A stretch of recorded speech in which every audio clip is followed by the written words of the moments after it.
कि पहले तो यीशु आमंत्रित करता है कि तुम नहीं जानते मुझे, तो तुम जानोगे तो तुम मुझसे मांगोगे। एंड और तुम्हें मांगने के लिए परमेश्वर पूरी तरह से आमंत्रित कर रहा है, कह रहा है कि मांगो और मैं तुम्हें देने वाला हूँ। तो अपने विश्वास को ऊंचा करो, विश्वास को और बढ़ाओ। ओके, एक समझदारी की बात घड़ी घड़ी आ रही है, वो ये कि मूर्खों को समझाने की कोशिश मत करो। वो लोग जो सुनने के लिए तैयार नहीं है, मूर्ख हैं, उनको घड़ी घड़ी समझाने की कोशिश मत करो। ये बात सही है, ये वाला, उनके साथ माथापेची मत करो, क्योंकि उसने तय किया है, उस मूर्ख ने तय किया है कि वो तुम्हारी बात नहीं सुनेगा। समझ में आ रहा है? ओके, शास्त्र में एक नीति वचन है जो कहता है कि तुम मूर्ख को डांटो तो वो समझेगा और अपना मार्ग सीधा करेगा। और उसी के बाद एक और वचन है जो कहता है तुम मूर्ख को डांटो और वो तुम्हें वो नहीं बदलेगा, वो तुम्हें उल्टा सुनाएगा, तो उसको अगली बार कुछ भी बात मत समझाओ। तो जो मूर्ख समझना, जिसको डांटोगे वो मूर्ख समझेगा, तो वेरी गुड। जिसको तुम डांटोगे और वो मूर्ख तुम्हारे ऊपर ही उल्टा आ जाए, तो उसके साथ माथापेची नहीं करना। ठीक है? आपको आपकी स्थितियों में होगा ये, तो प्लीज इसका इस्तेमाल कीजिएगा। ज्यादा टेंशन लेने की जरूरत नहीं है। ओके, नीति वचन 16:21 भी उसी तरह के ऊपर है। ओके, एंड ये चंदा का भविष्यवाणी, फूलो फलो और फैल जाओ। आज मेरा शीर्ष, मेरा टॉपिक उसी के ऊपर है, फूलो फलो और फैल जाओ। ओके, मन बदलने के विषय में है, यस। और मन बदलोगे तो आशीष, सुनीता का भविष्यवाणी था कि परमेश्वर की आशीष आएगी, कोई भी तुम्हारे विरुद्ध खड़ा नहीं होगा। यस, अगर कोई बीमार है तो परमेश्वर तुम्हें चंगाई देना चाहता है और एक नया अधिकार से तुम्हें स्थापित करना चाहता है। ये लोकेश का भविष्यवाणी था। एंड मंजू का भविष्यवाणी जो कहता है कि शहरपना टूटी हुई है। शहरपना मतलब दीवारें, दीवारों का मतलब आज की स्थितियों में वो है हमारे रिश्ते। कहीं पर भी रिश्तों में तनाव है, उन रिश्तों को ठीक करो, क्योंकि उन बिगड़े हुए रिश्तों से शैतान प्रवेश करता है। तो रिश्तों में कहीं पर भी दरारें दिख रही हैं, नेहमिया परमेश्वर के पास विनती करता है और उसे अनुमति मिलती है उस रिश्तों को बनाने की। हमारा परमेश्वर हमारे साथ है, जिसने हमें रिश्तों में जोड़ा है। कहीं पर भी रिश्ते बिगड़े हुए हैं, उन रिश्तों को ठीक करने के लिए पहली कोशिश तुम्हारी होनी चाहिए, क्योंकि परमेश्वर तुम्हें चुन रहा है नेहमिया की तरह आशीष देने के लिए। आमीन। तैयार है? ये सारी सुनने के बाद, बातें सुनने के बाद, मीना का भविष्यवाणी था कि जिनके पैरों में बेड़ियां हैं परमेश्वर ने उसे तोड़ा है। तो अगर आपके जीवन में कुछ रुकावटें रही हैं, आप वचन को ग्रहण कर रहे हो, वो बेड़ियां टूटती जा रही हैं। आमीन। ओके, आज अगर हमारे बीच में कोई पहली बार आए हैं तो प्लीज खड़े हो जाए, हम आपका स्वागत करना चाहेंगे। वचन लेके आने बढ़ाने से पहले yes, 1, very good, 2, 3, very good, 4, और कोई में गिनती, यस प्लीज, 5, वेरी गुड। और कोई पहली बार हमारे बीच में नहीं, तो एक जोरदार स्वागत करें। आप बैठ सकते हैं। ओके, पिछले महीने, ये फरवरी का महीना शुरू हुआ है, जनवरी के महीने में हम लोग बुधवार को सेरोलिन में प्रीच कर रहा था और वहां पर परमेश्वर का एक वचन मुझे बहुत साफ, परमेश्वर ने मुझसे बात की और मैंने वो वचन प्रचार किया और मुझे लगा यस, ये वचन उस जगह के लिए, उन लोगों के लिए, उन समयों के लिए है। लेकिन 2 दिन के बाद परमेश्वर ने फिर याद दिलाया कि वो वचन नौजवानों के लिए है। तो जब हमने नौजवानों की सभा ली थी, कितने नौजवान आए थे 26 जनवरी को? यस, मैंने एक वचन प्रचार किया, परमेश्वर ने याद दिलाया और वो नौजवानों के लिए मैंने वचन प्रचार किया, मुझे संतुष्टि मिली। यस प्रभु धन्यवाद, 24 जनवरी ये मैंने वचन प्रचार कर दिया। अब और फिर मैं भूल गया, मैंने कहा, और पिछले एक हफ्ते से परमेश्वर मुझे फिर से याद दिला रहा है और वो कह रहा है कि सारे नौजवानों ने तेरा वचन जो मैंने तुझे दिया था वो सुना नहीं है। तो मुझे ये ठीक लगा कि उसी वचन को मैं आपके सामने पेश करूं। एक और चीज परमेश्वर खोलकर दिखा रहा है उस वचनों के द्वारा। तो मैं चाहूंगा कि इन वचनों को ग्रहण कीजिए। भविष्यवाणी भी उन्हीं बातों के ऊपर आ रही है। आइए हम लोग वचन को ग्रहण करें और लूक की किताब 7:11 से लेके 17 तक ये कहानी है, मैं पढ़ूंगा। उसके पहले मैं चाहूंगा कि हम लोग प्रार्थना करें। लूक किताब 7 का वचन है, लेकिन ये पढ़ने से पहले मैं चाहूंगा आओ प्रार्थना करें, पवित्र आत्मा से मदद मांगे। प्रभु यीशु मसीह हम धन्यवाद देते हैं। पवित्र आत्मा हम आभारी हैं कि आप हमारे बीच में हैं। पवित्र आत्मा हम आपका आदर करते हैं, हम आपका सम्मान करना चाहते हैं और हम आपको अनुमति देते हैं हमारे हृदयों में परमेश्वर तेरा वचन को छाप दे। प्रभु तेरी बातें हमारे हृदय में छाप दे ताकि हम उसके अनुसार जी पाएं और 100 गुना फल लेके आ सके। प्रभु तेरा वचन आज आया है कि हमें तो फलवंत करना चाहता है और ये वचन के बीज को लेकर ही हम फलवंत हो सकते हैं। पवित्र आत्मा हमारी मदद कर, यीशु मसीह के नाम से हम प्रार्थना करते हैं, आमेन।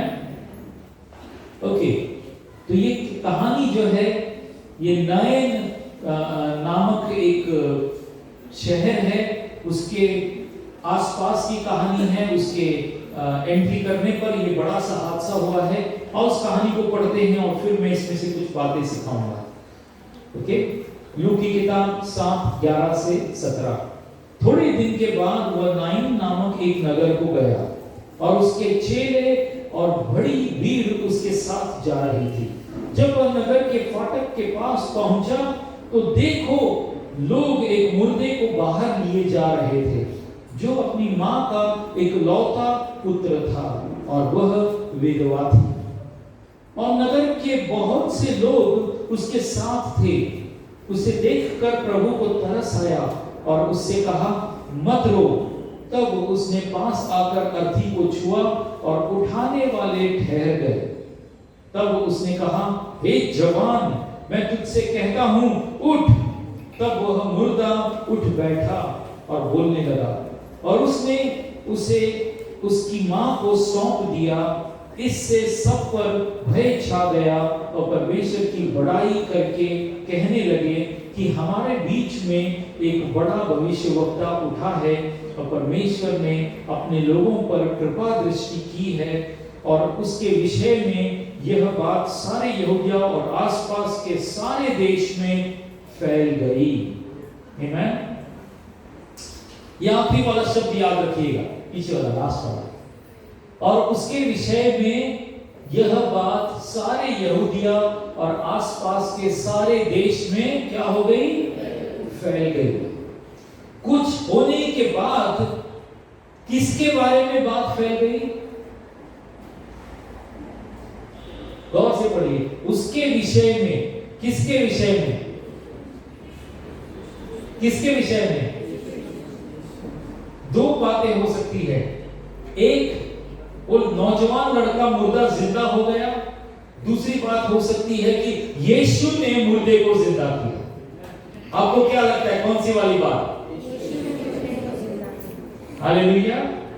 और परमेश्वर आपकी मरी हुई स्थिति में, जहां कहीं भी मरी हुई स्थितियां हैं, परमेश्वर एक नया जीवन लेके आना चाहता है ताकि तुम्हारे जीवन की बात, यीशु का जो नाम है, तुम्हारे जीवन से वो फैले, तुम्हारी परिस्थितियों से वो फैले।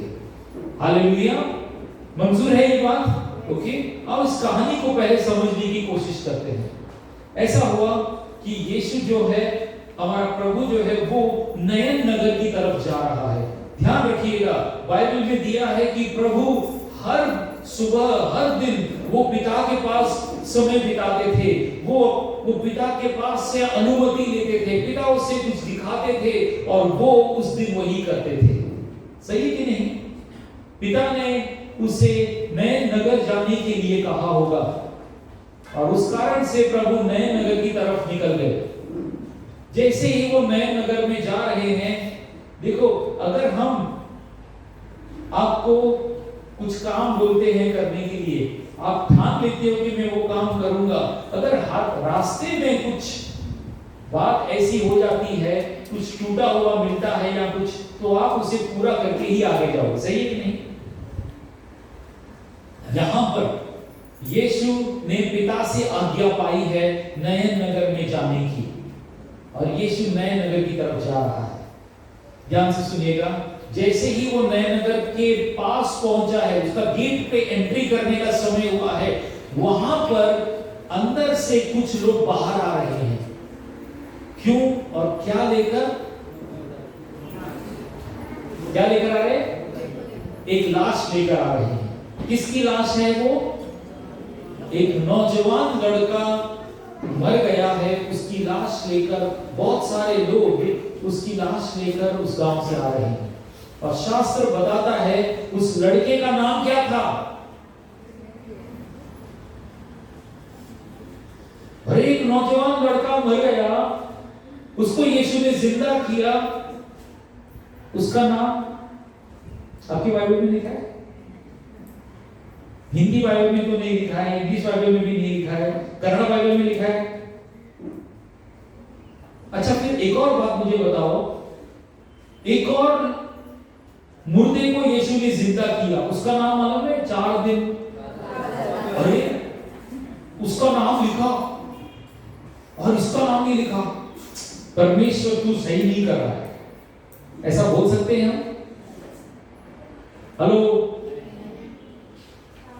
इसका नाम नहीं लिखा और फिर वो जो 4 दिन मुर्दा होके उसको जिंदा किया, उसका नाम बाइबल में लिखा है। परमेश्वर कुछ मिस्टेक किया तुमने, बोल सकते हो तुम? क्यों नहीं बोल सकते? हेलो, क्यों नहीं बोल सकते? परमेश्वर को जो जरूरी लगता है वो वही लिखवाया है, जितना हमारे लिए जरूरी है। सही है? ओके? परमेश्वर जानता है किसका नाम लिखना चाहिए, किसका नाम नहीं लिखना चाहिए। इसका मतलब परमेश्वर ने गलती नहीं किया उस लड़के को जिंदा करके, लेकिन जानबूझ के उसका नाम नहीं लिखा गया है। ओके? अब सवाल ये है, आज आपको मैं सवालों पर लेकर जाऊंगा। ओके? ठीक है, तो इस कहानी का सवाल जो है ये आपके मन में डाल दिया हूं, हम आगे बढ़ते हैं। ओके? वो नौजवान जो है उसकी लाश लेकर वहां पर से लोग आ रहे हैं। यीशु यहां से जा रहा है और प्रभु के सामने कोई भी मौत गाना गाया ना हमने, उसके सामने कोई भी मौत आधा आपको बताना है भैया, है ना? सब कुछ थोड़ी मैं प्रजा, आपको तो आता ही आधा, तो बाकी मैं आधा आपसे निकलवा रहा हूं। ओके? तो उसके सामने कोई भी मौत टिक ना सकी, तो यीशु उस स्थितियों में प्रवेश करता है। ओके? सामने से लाश आ रही है और फिर लोग बातें कर रहे हैं। क्या बातें कर रहे हैं?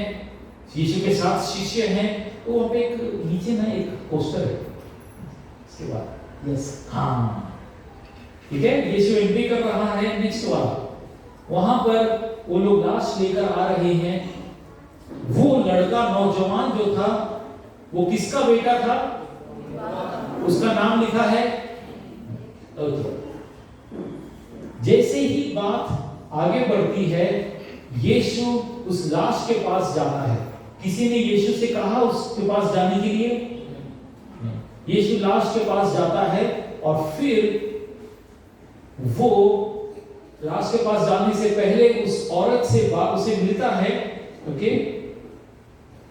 एक लौता पुत्र था नगर के पास। ओके?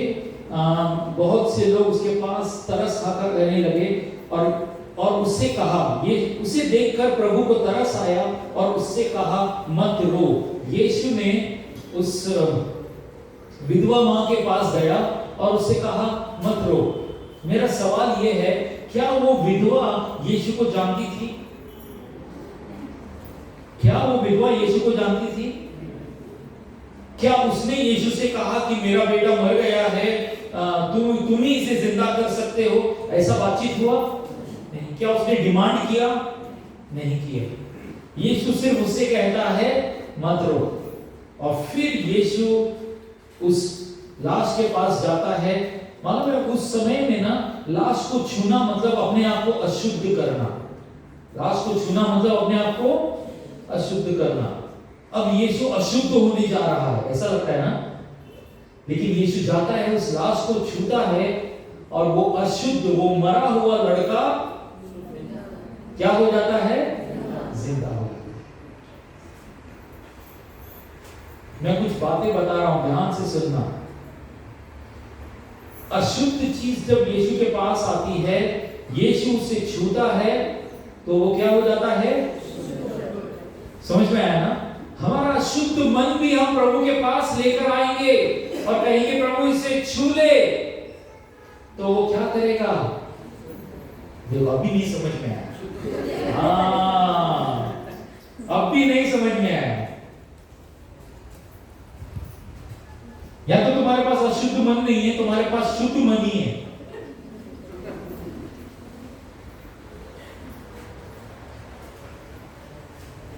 और हम उसको देखेंगे, उस वायरस को देखेंगे आज। ध्यान से सुनिएगा। यीशु उस नौजवान लड़के को जिंदा करता है और फिर किसको देता है? उसकी मां को थमा देता है। और उसके बाद क्या होता है? बहुत जरूरी, उसके बाद क्या होता है? यीशु उसकी मां को वो उसका बेटा वापस करता है। पीछे जाओ, 2 स्लाइड पीछे जाओ, और एक पीछे, ये पीछे जाओ, वो बैकवर्ड्स।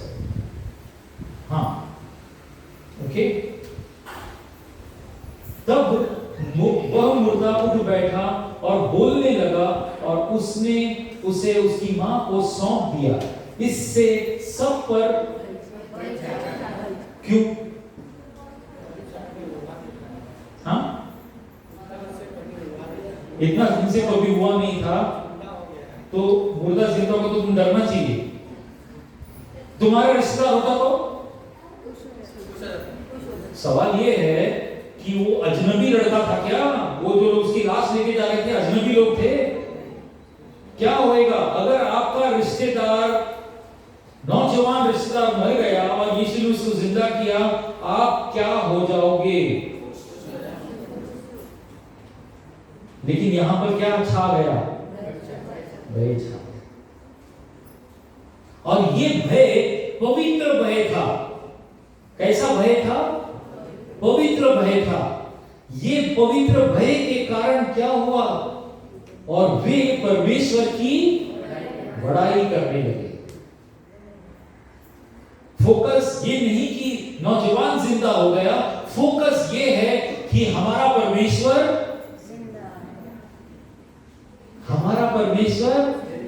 मेरे साथ है ना आप लोग? ओके। बड़ाई करके कहने लगे कि हमारे बीच में एक बड़ा भविष्यवक्ता उठा है। क्या यह सच है? आप यीशु को भविष्यवक्ता कहकर संतुष्ट हो? नहीं, यीशु संतुष्ट नहीं था। यीशु की पहचान क्या थी? यीशु की पहचान यह है कि मैं पिता का बेटा हूं। कभी अपने जीवन में ये वाली पहचान में अगर आप बैठ गए तो आप संकट में फंस गए। लोग कहने लगे कि ये बड़ा भविष्यवक्ता है। इसीलिए यीशु ने अपने शिष्यों से एक बार पूछा तुम्हें क्या लगता है लोग मेरे बारे में क्या बोलते हैं? तब लोगों ने क्या कहा था? कोई बोलता है तू भविष्यवक्ता है, कोई कहता है यूहन्ना बपतिस्मा दाता जो है जिंदा हो गया है। फिर यीशु ये पूछता है तुम्हें क्या लगता है मैं कौन हूं? तो एक व्यक्ति, कौन था वो? पतरस क्या बोल बैठा? तू जीते परमेश्वर का पुत्र है। यीशु वहां पे संतुष्ट हुआ था कि नहीं? यीशु ने कहा था हाँ, ये बात तुझे किसने बताई है? किसी मनुष्य ने नहीं बताई, लेकिन परमेश्वर ने बताया। ये बात बिल्कुल याद रखना, तुम्हारी पहचान, मेरी पहचान क्या है कि हम परमेश्वर की क्या है। इस पहचान से तुम हिले तो तुम खतरे में नहीं। मैं बड़ा पास्टर हूं, मैं अच्छा गाता हूं, मैं ऐसा बजाता हूं, मेरी पहचान बजाने में है, मेरी पहचान वर्शिप लीड करने में है, मेरी पहचान भविष्यवाणी लाने में है, तो तुम खतरे में हो। तुम्हारी और मेरी पहचान एक होनी चाहिए, और वो क्या है? मैं यीशु की संतान हूं। अगर तुम इस पहचान से हिले तो तुम खतरे में पड़े। जो यीशु की संतान है उससे परमेश्वर के राज्य की वारिस का एक हकदार माना जाता है। जो परमेश्वर की संतान है उन्हें क्या मिलता है? परमेश्वर के वारिस हो तुम।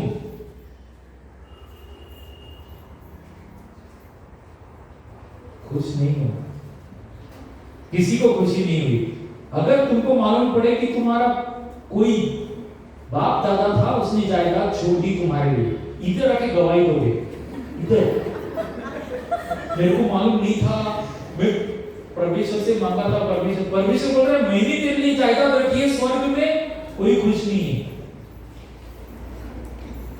फर्क देख रहे हो? अभी फर्क देख रहे हो? हमारे अंदर एक वायरस लगा हुआ है और मैं उस वायरस को निकालने के लिए आपको दिखा रहा हूं कहां है वायरस।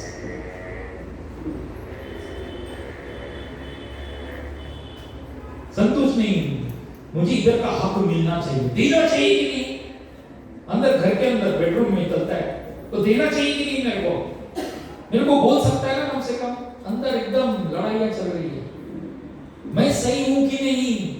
अरे कौन बोला तुम गलत हो?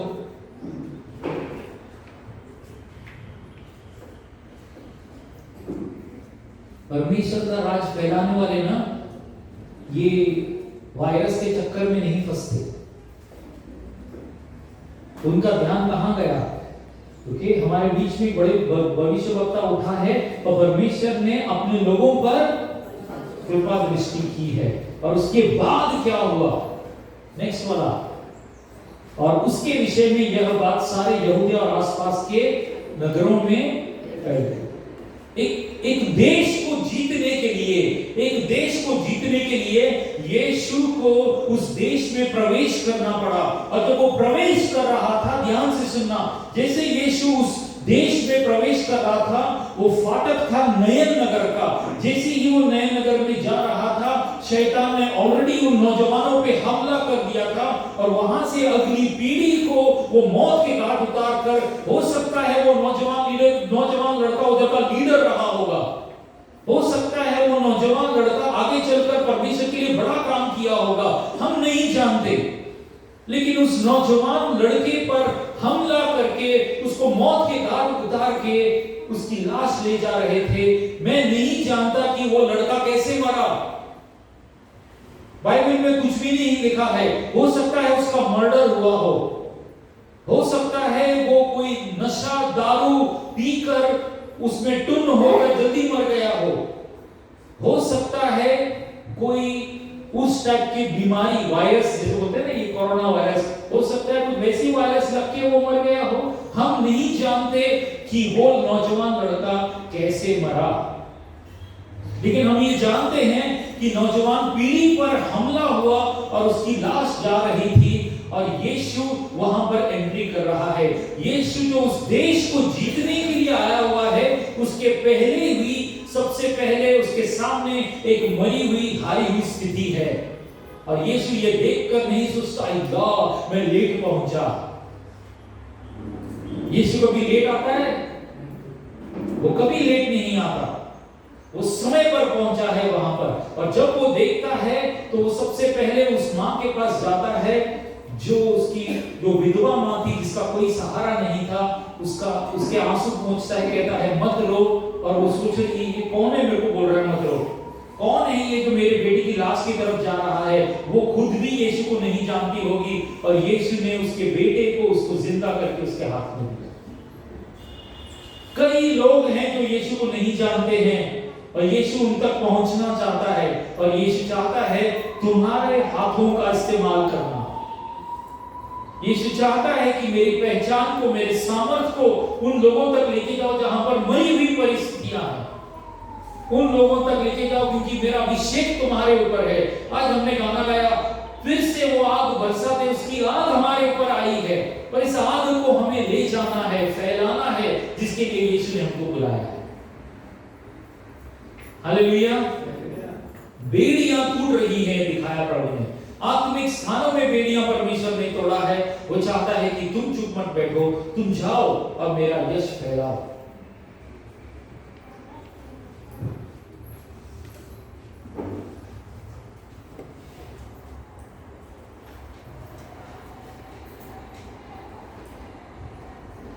आप लोगों को समझ में आया जो मैंने प्रचार किया? हाँ या ना? Very good. जवाब भी मुझे चॉइस देना पड़ता है, कौन बनेगा करोड़पति की तरह, हाँ ना मालूम नहीं। और एक क्या बोलूं? सोच के बोलूं। A B C D. तो हाँ ए, ना बी, मालूम नहीं सी, सोच के बोलता हूं ओके। तो अभी आपका मैं फिर से सवाल करता हूं, क्या आपको समझ में आया ए बी सी डी? क्या जवाब है? Hallelujah, thank you lord. प्रभु को समझ में आया,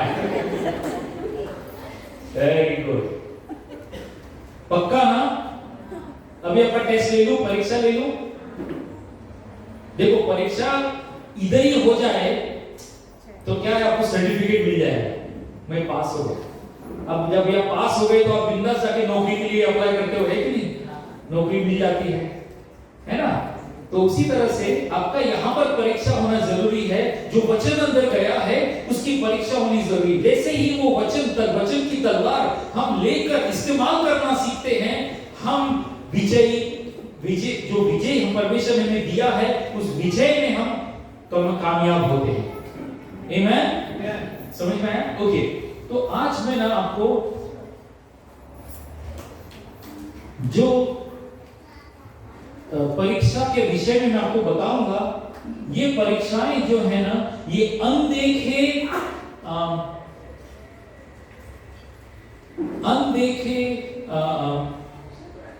पावर्स जो है, अंधकार की शक्तियां हैं जो हमें दिखती नहीं है, उनकी चालों के विषय में है, उनकी क्या बोलते हैं, चालाकी के विषय में है, कि वो तुम्हारी सोच में वो हमला करके तुम्हें गिरा सकती है। बात समझ में आ रही है? शैतान तुम्हारे सामने नहीं बोलेगा मैं शैतान हूं, डर मुझसे। वो ऐसी तीर छोड़ेगा जो तुम्हें यहां पर कभी कभी लगेगा, लेकिन कई बार वो तुम्हें ऐसी बात बोलेगा तुम्हारे मन के अंदर कि तुम उसे लेकर तुम सोचोगे और तुम यीशु से हट जाओगे। तुम्हारा ध्यान यीशु से हटकर कहीं और चला जाएगा, और आपको इस वायरस को पहचानना है। कोरोना वायरस को पहचानने के लिए क्या करते हैं? अभी सब लोग यहाँ पे एक्सपर्ट हो गए। हाँ, क्या चेक करते हैं उधर? बुखार चेक करते हैं, बुखार हो जा है ना, और उसके बाद खांसी सर्दी। ओके, फिर भी हम संतुष्ट नहीं है कि ये वायरस है कि नहीं। ओके, हम लोग बोलते हैं, ये हमारा टेस्ट क्या मालूम है? हम लोग बोलते हैं थोड़ा दिन घर पे रहे, तेरा टेस्ट है कि नहीं?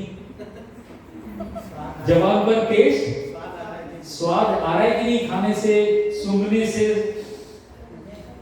हाँ, खुशबू आ रही कि नहीं, कि बदबू आ रही कि नहीं? टेस्ट एंड स्वाद, ये हमारा टेस्ट है। गवर्नमेंट का टेस्ट क्या है? अंदर से स्वाद लेकर वो मशीन में डालते हैं, उसका टेस्ट का रिजल्ट आता है, तुमको वायरस है ना। लेकिन हमारे टेस्ट परखने का तरीका कुछ और है ना। हम लोग हम सवाल पूछते हैं, उसके जवाब के अनुसार हम परखते हैं। सही है? उसी तरह से तुम्हें परमेश्वर के वचन को पढ़ना है, समझना है, इसमें से वो बातें निकालनी है और उसे इस्तेमाल करना है शैतान के सच को और झूठ का पर्दाफाश करने के लिए। समझ में आ रहा है? ओके, यीशु के साथ भी ऐसा ही होता था। अब मैं आपको एक और कहानी बता रहा हूं, क्योंकि हमारा मकसद क्या है? फलना, फूलना और फैलना। और जब तुम ये करने के लिए जा रहे हो तो तुम अंधकार की शक्तियों का राज हटाकर तुम परमेश्वर का राज लेके आ रहे हो। हेलो, समझ में आ रहा है? अगर आप फलने, फूलने और फैलने की बात सोच रहे हो तो आप जानो कि आपको अंधकार की शक्तियों का सामना करना होगा, उसकी सोच का, उसके झूठ का सामना करके आपको वचन का बीज बोना है। और जब आप वचन का बीज बोओगे तो उसका फल देखोगे। ठीक है? तो अब हम देखते हैं यीशु के साथ क्या हुआ था। और फारसी लोग, कुछ लोग जिनका शैतान इस्तेमाल करता था, फारसियों की सोच थी, वो सोच का यीशु ने किस प्रकार सामना किया। रेडी है सब लोग सुनने के लिए? तो मत्ती के किताब 5:20 में सबसे पहले यीशु ने हमें सावधान किया। ठीक है, ये दूसरा भाग है जहां पर मैं आपको तैयार कर रहा हूं। यीशु ने कहा, क्योंकि मैं तुमसे कहता हूं कि यदि तुम्हारी धार्मिकता शास्त्रियों और फारिसियों की धार्मिकता से बढ़कर न हो तो तुम स्वर्ग के राज्य में कभी प्रवेश करने न पाओगे। यीशु अब परमेश्वर के राज्य में प्रवेश, एंट्री करने की बात कर रहा है। ओके, वहां पर यीशु कहता है कुछ लोग हैं जिनके पास उनकी धार्मिकता है। वो कौन लोग हैं? फारसी और शास्त्री लोग। वो लोग एक धार्मिकता लेकर आए हैं और वो सबको बताते हैं कि यही धार्मिकता है, इसी धार्मिकता से तुम परमेश्वर के राज्य में जा रहे हो। तुम्हारे पास नहीं है, वो सिर्फ हमारे पास है। हम फारसी और शास्त्री लोग हैं। और यीशु उनसे कहता है, वो लोग जो है ना, उनके पास जो धार्मिकता है उससे बढ़कर तुम्हारे पास धार्मिकता होनी चाहिए। और वो धार्मिकता क्या है मालूम है? वो धार्मिकता ये है कि तुमने और मैंने जैसे यीशु पर विश्वास किया है, उसकी कुर्बानी पर विश्वास किया है, हमारे पाप क्षमा हुए हैं, वो धार्मिकता उसने हमें दी है। अपनी धार्मिकता यीशु ने किसको दी है? हमें दी है। कब? जब हमने विश्वास किया। तो तुम्हारे पास परमेश्वर की धार्मिकता है कि नहीं? पक्का है? जिनके पास श्योर नहीं है ना कि तुम्हारे पाप क्षमा हुए, तुम स्वर्ग जाओगे, तुम्हारे पास श्योर नहीं है, आज जाने से पहले परमेश्वर से मुलाकात करना। जब हम आराधना करेंगे, परमेश्वर से मांगना, परमेश्वर से क्षमा मांगना, परमेश्वर तुम्हें पवित्र करेगा, निष्कलंक निर्दोष करेगा, वो अपनी धार्मिकता तुम्हें दे देगा। सबसे पहले तुम्हारे पास ये धार्मिकता होनी चाहिए जो फारसियों की धार्मिकता से बढ़कर है। अब मैं आपको फारसियों का चरित्र निकाल के दिखाऊंगा। आपको उसकी भाषा से पकड़ना है कि वो लोग क्या चाल चलते हैं, क्योंकि कई मसीह लोग हैं जो फारसियों की तरह जीते। मैं उनको मूर्ख बोलता हूं, गुमराह हो गए हैं। ओके, आओ एक कहानी देखते हैं। मत्ती 9:10। ओके, और जब वह घर में भोजन करने के लिए बैठा तो बहुत सारे महसूल लेने वाले, टैक्स कलेक्टर्स बोलते हैं, वे लेने वाले और पापी आकर यीशु और उसके चेलों के साथ खाने को बैठे। यह देखकर कौन लोग? फारसियों ने उसके चेलों से कहा, तुम्हारा गुरु महसूल लेने वालों और पापियों के साथ क्यों खाता है? उसने यह सुनकर उनसे कहा, वैद्य भले चंगों को नहीं परंतु बीमारों को अवश्य है। ओके,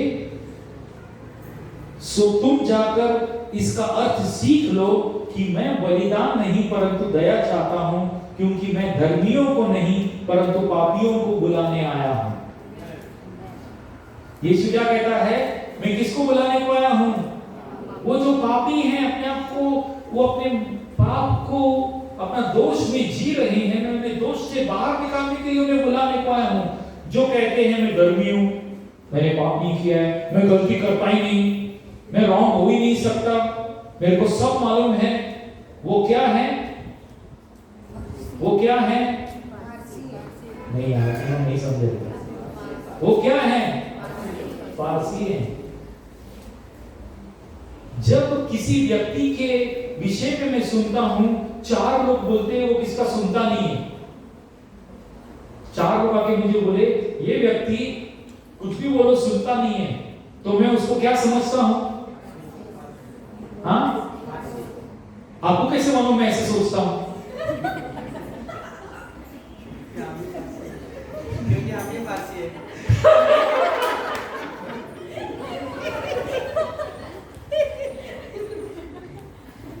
बात समझ में आ रही है? क्योंकि आप सही सोच रहे हो।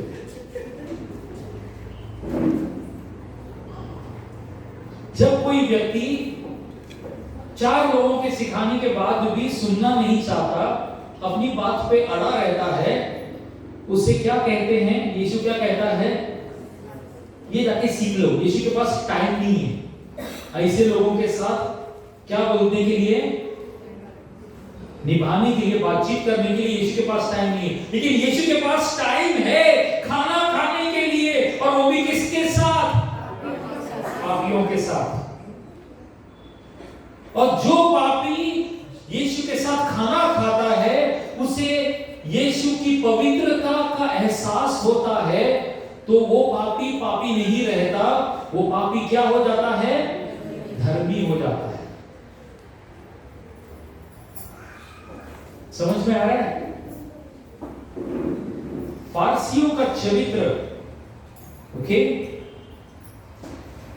वे लोग ना भेदभाव करते हैं, ऊंच नीच लेकर आते हैं, लोगों को अलग करते हैं, क्योंकि वे अपने आप को औरों से ऊपर समझते हैं।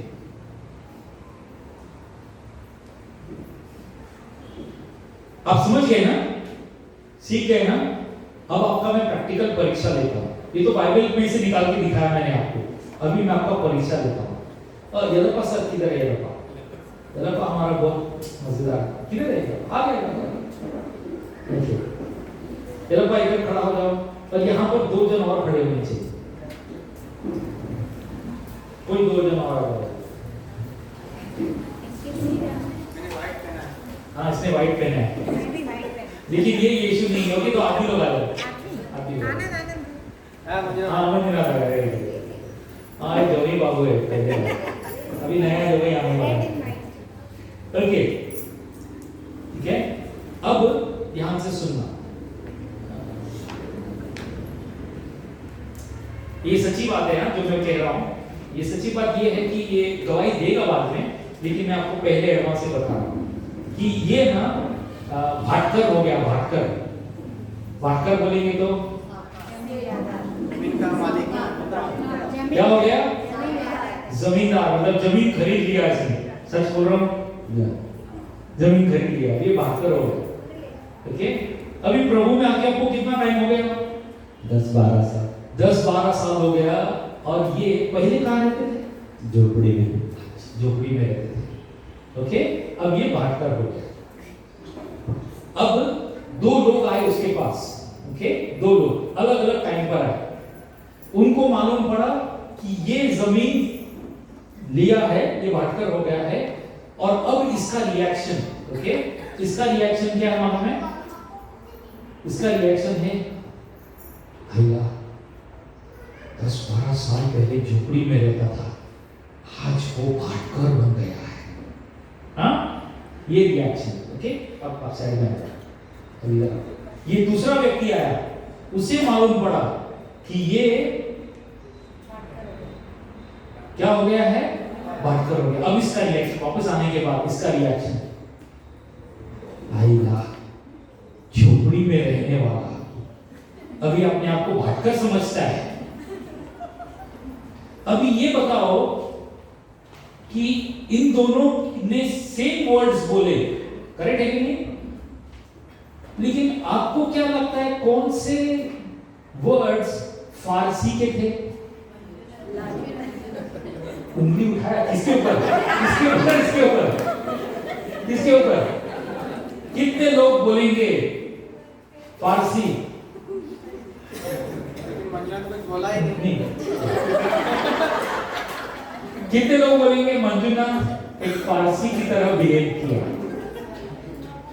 ओके, कितने लोग बोलेंगे कि ये फारसी की तरह बिहेव किया? ये फारसी की तरह कोई नहीं। ओके, कितने लोगों को समझ में नहीं आया?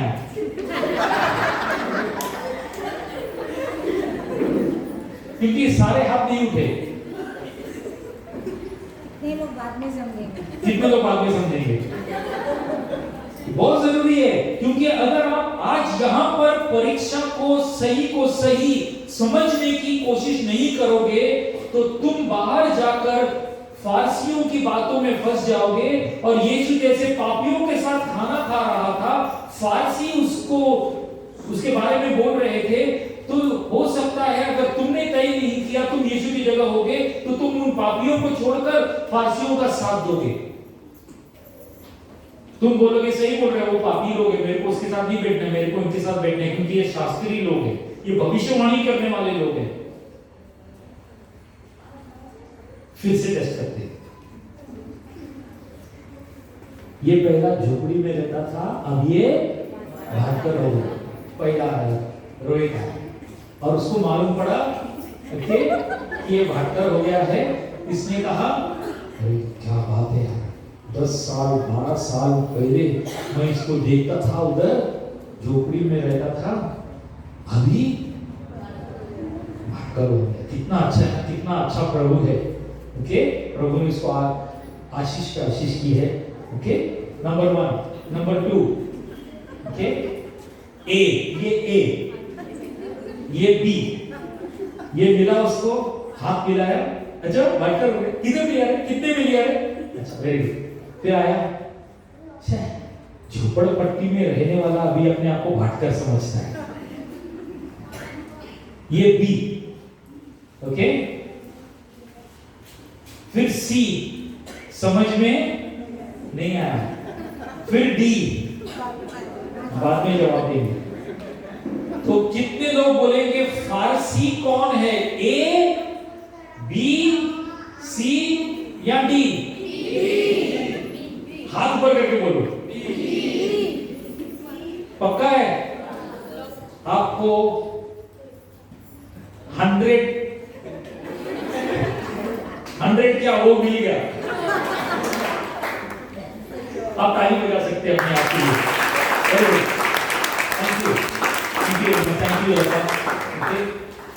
मैं ये लंबा कर रहा हूं, मालूम है क्यों? ये बात को लंबा छेड़ रहा हूं क्योंकि ये वायरस है, ये रिश्तों को तोड़ने वाला वायरस है। ये ऐसा वायरस है जिस रिश्तों को यीशु ने अपने लहू से खरीदा है, यीशु ने एक बनाया है, ये वो वायरस है जो इन रिश्तों को क्या बोलते हैं, तोड़ देता है। इन रिश्तों के बीच में दरारें डालता है जो दिखता नहीं है। सावधान, ऐसी दुष्ट आत्मा की शिक्षा से क्या होना चाहिए? सावधान। ओके, कल को बताना बोलना नहीं कि पास्टर ने सिखाया नहीं था। ओके, ये फारसी लोग क्या करते थे मालूम है? ये बी फारसी मंजरा के, ठीक है, मंजरा के, ये खाली फारसियों की सोच। ओके, ये लोग ना, फारसी लोग, जब उनकी बात को यीशु ने हटा दिया ना, नेक्स्ट क्या लिखा है, उनकी सोच क्या हो गई मालूम है? फिर फारसी वहां से चले गए और वापस अच्छे होके आ गए नहीं, और उसे मारने के लिए कोई रास्ता ढूंढने की तरकीब सोचने लगे। कौन लोग यीशु को मारने की तरकीब सोचने लगे? फारसी लोग। क्यों यीशु को मारना चाहते थे? यीशु ने उनका कुछ बिगाड़ा था क्या? सावधान, क्योंकि ये दुष्ट आत्मा की सीख है जो कलीसिया को तोड़ने के लिए आती है। कई लोग मुझसे पूछते हैं YouTube पे क्यों नहीं देखने का? जाओ देखो। मैं नहीं जानता तुम किसका प्रचार सुन रहे हो। झूठे भविष्यवक्ताओं का प्रचार सुनते हो, झूठी शिक्षाओं को सुनते हो और फिर कलीसिया में आके अकड़ के बैठते हो। मेरे को सब मालूम है, इसको क्या मालूम है? तो जो तुम लेकर आए हो वो तुम वायरस लेकर आए हो। तुम एक सोच लेकर आए हो और तुम्हें लगता है तुम्हें ज्यादा मालूम है। तुम्हें वायरस लगा हुआ है फारसियों की तरह, और फिर तुम पास्टर और कलीसिया के अगुओं के विरुद्ध खड़े होकर पीछे से बात करते हो, सामने से नहीं, पीछे से बात करते हो। इसीलिए मैंने 3 संडे पहले बोला था किसी को भी प्रॉब्लम है सामने आके बात करो, क्योंकि मैं जानता हूं पीछे से वायरस लगा हुआ है।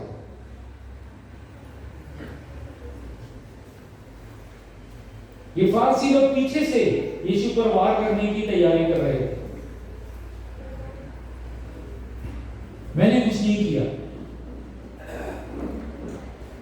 कलीसिया किसकी है? किसकी है? कौन संभाल रहा है? कौन? परमेश्वर संभाल रहा है। हमको सिर्फ जिम्मेदारी दी है वायरस वाला भेड़ जो है उसको अंदर नहीं आने देना, क्योंकि वो औरों को भी वायरस लगा देगा। उस वायरस वाले भेड़ को साइड में लेके जाओ, आईसीयू में रखो, हॉस्पिटल में, उसके साथ स्पेशल वैक्सीन दे दो, दवाई दे दो, उसको क्या बोलते हैं, ग्लूकोज चढ़ाओ, उसका स्पेशल केयर करो, खास केयर करो, और फिर उसे तंदुरुस्त करके सबके सामने मिलाओ। ये हमारा काम है।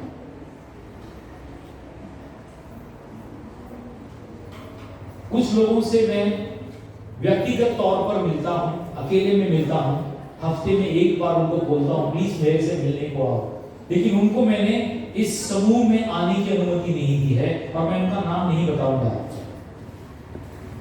कुछ है जिनके साथ मैं अकेले में मिलता हूं, उनको वायरस लगा हुआ, उनको बोला है मैंने तेरे को वायरस लगा, और वो बोलते हैं मेरे को वायरस से निकलना है, प्लीज मुझे मदद करो। और मैं उनके साथ अकेले में मिलता हूँ, ऑफिस में आते हैं, बातचीत होती है, प्रार्थना होती है, और फिर चले जाते हैं। फोन पर हमारा कांटेक्ट रहता है, मैं उनकी मदद कर रहा हूँ प्रभु के रास्ते पर चलने के लिए। उनको यीशु की धार्मिकता ग्रहण करना सिखा रहा हूँ, फारसियों की धार्मिकता से यीशु की धार्मिकता।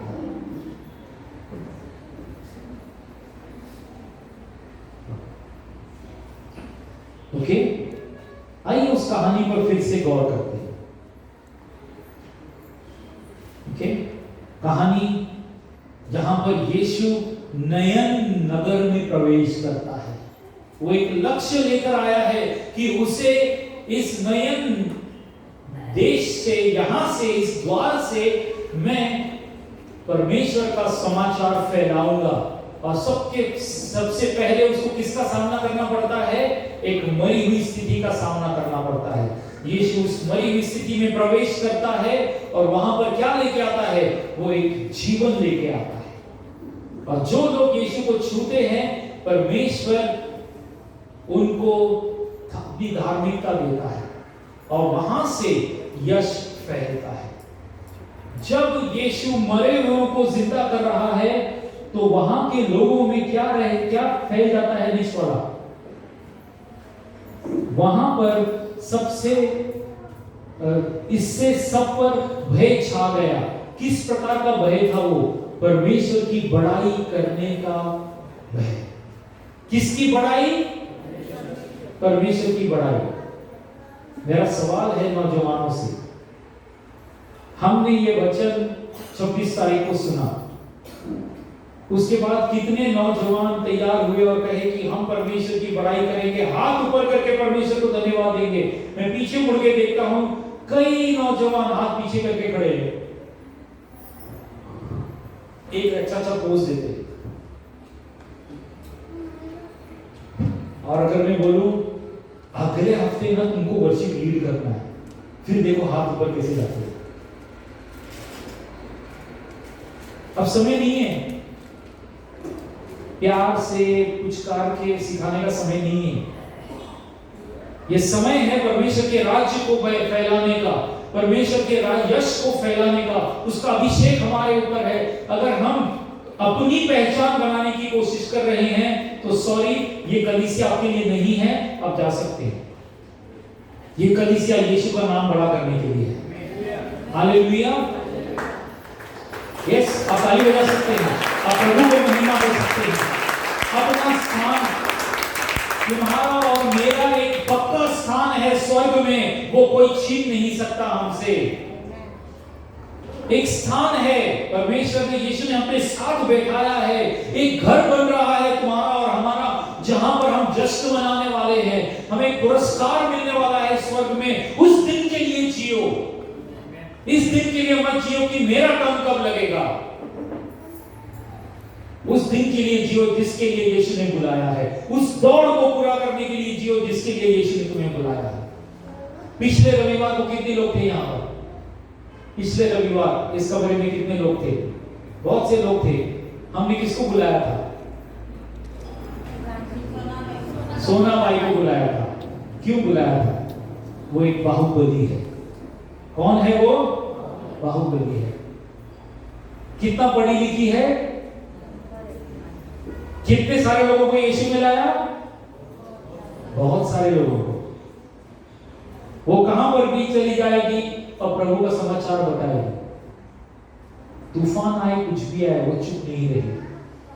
वो आज भी अगर आप उससे मिलोगे, आधी रात को भी उठाओगे, सोना भाई वो ना, उसको जरा शैतान पकड़ा है, प्रार्थना के लिए आओ, तुरंत जाएगी। वो प्रभु का समाचार किसी को पसंद आए नहीं है, वो देकर ही आएगी। और वो रवि और ज्योति को बहुत याद कर रही थी, क्योंकि रवि और ज्योति के माँ बाप को उसने समाचार दिया है। तो मैं आपसे कहता हूं, परमेश्वर का वही आत्मा, वही हृदय परमेश्वर का है जो चाहता है कि हम फैले, हम परमेश्वर का राज्य फैलाएं, क्योंकि उसका अधिकार हमारे ऊपर है। ये फारसी लोग तुम्हारे सामने आएंगे, उनको साइड करना, एक बाद में जाओ यीशु का समाचार फैलाने। तुम अपना समय फारसियों के साथ बातचीत करने में मत बिताना। तुम जाना तो कहना बाद में आ, मैं पहले यीशु का समाचार सुना के आता हूं। हालेलुया।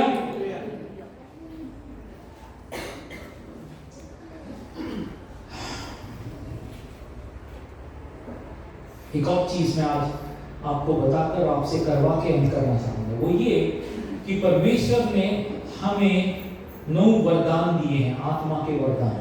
कितने? 9 वरदान दिए हैं। किसी को याद है 9 वरदान? जल्दी से आगे आके बताए, जल्दी से आगे आ जाओ। यस,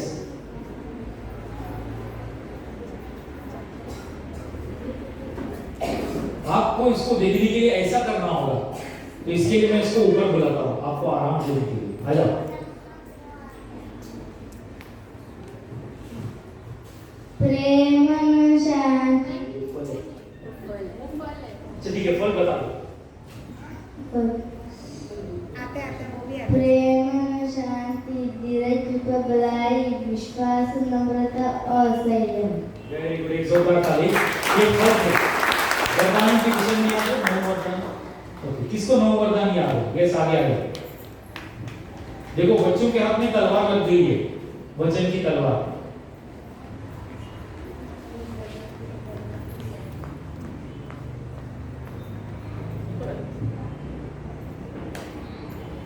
बोलना, अन्य भाषा, भविष्यवाणी, अन्य भाषा के अनुवाद, जानना, बुद्धि की बातें, ज्ञान की बातें, आत्माओं की परख करना, विश्वास, चंगाई, सामर्थ के काम करना। इन बच्चों को पूछना इन्होंने याद कैसे किया ये 9 वरदान? ओके, और इन 9 वरदानों में पहले 3 वरदान हैं अन्य भाषा, भविष्यवाणी और अन्य भाषा का अनुवाद। अगर आपके पास अन्य भाषा का वरदान है तो आप अन्य भाषा के अनुवाद के वरदान के लिए प्रार्थना करो, परमेश्वर तुम्हें वो देगा। और जो परमेश्वर से तुम मांगोगे तो वो तुम्हें देगा। भविष्यवाणी आप लोग कई लोग देखते हैं, कुछ लोग वचन लेकर आते हैं, परमेश्वर ने तुम्हारे मन में डाला है वो भविष्यवाणी है।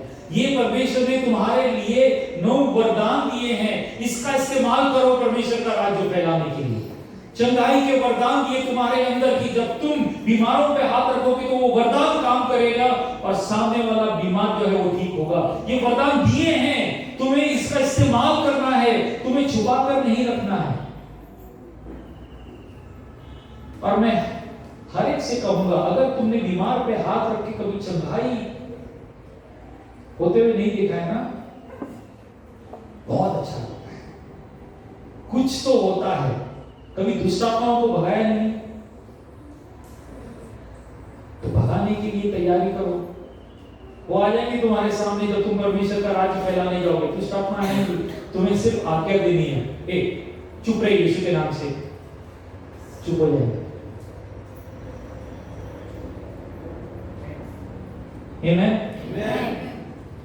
देखना है दुष्ट आत्माएं तुम्हारे अधिकार के नीचे चुप करके बैठती हैं। आओ यीशु के पास और यीशु से अधिकार लेकर वहां पे जाओ जहां पर यीशु भेजता है। कितने वरदान दिए प्रभु ने? 9 वरदान। एक व्यक्ति को, जिसको मैंने वरदान के विषय में सिखाया नहीं था, उसके घर के पड़ोस में किसी को दुष्ट आत्मा पकड़ा था। बेचारा प्रार्थना करने गया, मुझे फोन किया, पास्टर मैं क्या करूं? मैंने कहा कुछ नहीं, तो यीशु के नाम से प्रार्थना कर। बोलते पास्टर मेरा हाथ कांप रहा है। मैंने बोला कोई बात नहीं, तो आज्ञा दे, वो चुप हो जाएगा। उसने आज्ञा दी, सब चुप हो गए, दुष्ट आत्मा छोड़कर चला गया। उसको एक्सपीरियंस मिला। बोलते यार कुछ तो अजीब एक्सपीरियंस था। मैंने कहा हाँ, ये अद्भुत एक्सपीरियंस है, यीशु दे सकता है। हालेलुया, ये अद्भुत एक्सपीरियंस यीशु दे सकता है और वो तुम्हारा इस्तेमाल करना चाहता है। एक ही चीज सावधान फारसियों से, फारसी लोग वहां पे आ जाएंगे देखने के लिए क्या चल रहा है। सावधान, उनको साइड करना, पापियों के साथ खाना, जिनको दुनिया कहती है कुछ लोग हैं उनके साथ बैठ जाना, क्योंकि उन्हीं को यीशु छुड़ाने के लिए आया है। हालेलुया। आखिरी वाला, तुम्हारी पहचान क्या है? किसकी संतान? पक्का ना? उसमें कुछ ऐड नहीं करना। अब मैं परमेश्वर की संतान हूं, अब मुझे वर्शिप लीडर बनना है। रॉन्ग, उसमें कुछ जोड़ नहीं सकते, क्योंकि वो आत्मिक पहचान है। Hallelujah, very good. आप लोग बहुत अच्छा सीख गए, तो आप लोग बड़े बड़े काम परमेश्वर आपका इस्तेमाल करें। लेकिन इस वक्त मैं चाहूंगा हम आत्मा की तलवार, आत्मा की से, पवित्र आत्मा से भरपूर हो जाएं और अन्य भाषा में प्रार्थना करें, परमेश्वर के सामर्थ को हमारे ऊपर आने दें। तैयार है सब लोग? क्यों ना हम खड़े हो जाएं।